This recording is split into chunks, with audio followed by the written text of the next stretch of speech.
زبان کو اگر ہم قابو کر لیں، کنٹرول کر لیں تو بہت کچھ تبدیلی آ سکتی ہے۔ آپ نے حضرت شیخ عبد القادر جیلانی رحمۃ اللہ علیہ کا واقعہ تو سنا ہوگا کہ ماں نے بچپن میں کم عمری میں اپنے بیٹے کو پڑھنے کے لیے گھر سے بھیجا، دور کہیں والد کا انتقال ہو گیا تھا، کوئی لے جانے والا نہیں تھا، تو پتہ چلا ایک قافلہ آ رہا ہے، تو ماں نے کہا کہ اس قافلے کے ساتھ میں تمہیں پڑھنے کے لیے بھیج دیتی ہوں۔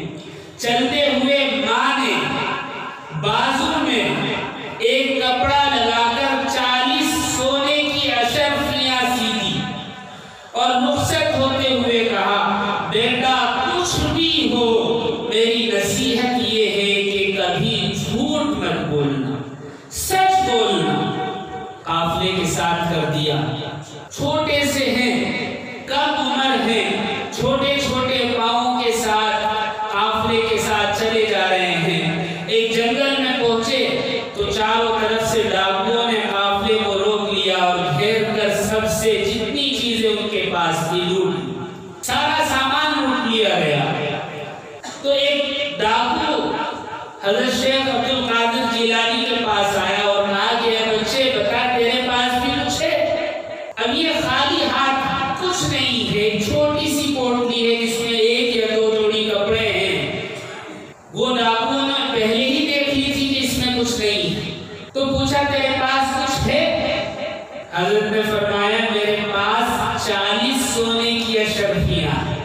ماں نے کہا تھا کہ سچ بولنا، اگر یہ خاموش رہتے یا جھوٹ بولتے تو اشرفیاں بچ سکتی تھی، تو اندر سی ہوئی تھی ماں نے، لیکن ماں کی نصیحت تھی بیٹا سچ بولنا۔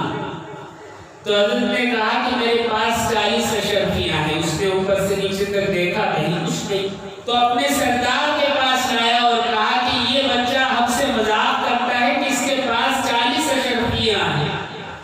سردار نے کہا کہ اگر یہ بچہ ایسا کہہ رہا ہے تو کوئی تو وجہ ہوگی، بچہ جھوٹ تو نہیں بولتا۔ اس نے کہا کہ بیٹا کہاں ہے؟ کہا کہ ماں نے یہاں بغل میں اندر سی رکھی ہے کپڑوں میں۔ کپڑے پھاڑ کر دیکھے تو 40 سونے کی اشرفیاں نکلی۔ ڈاکو بڑے خوش، لیکن سردار کی آنکھوں میں آنسو آ گئے۔ اس نے کہا کہ افسوس صد افسوس، ہم ساری زندگی جھوٹ بولتے رہے، جھوٹ دھوکہ دیتے رہے، اپنی زبان پر برائی کو سجاتے رہے، اور یہ بچہ کیسا ہے جو اپنی ماں کے کہنے پر سچ بول رہا ہے، اور ہم اپنے رب کے کہنے پر جھوٹ بول رہے ہیں، دھوکہ دے رہے ہیں، لوگوں کو لوٹ رہے ہیں، نقصان پہنچا رہے ہیں، ہمیں شرم آنی چاہیے۔ حضرت شیخ عبد القادر جیلانی کی چھوٹی سی بات پر جو انہوں نے سچ بولا تھا ماں کے کہنے پر، سارے ڈاکوؤں نے توبہ کر لی ہمیشہ ہمیشہ کے لیے، اور سب نے جو کچھ مال لوٹا تھا واپس کر دیا، اور روایت میں آتا ہے کہ اس قافلے کو بخیر و عافیت اس کی منزل تک پہنچایا۔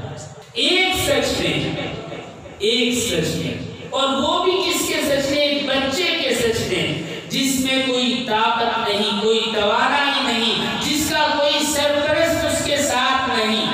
اس کے سچ نے ڈاکو کی ساری زندگی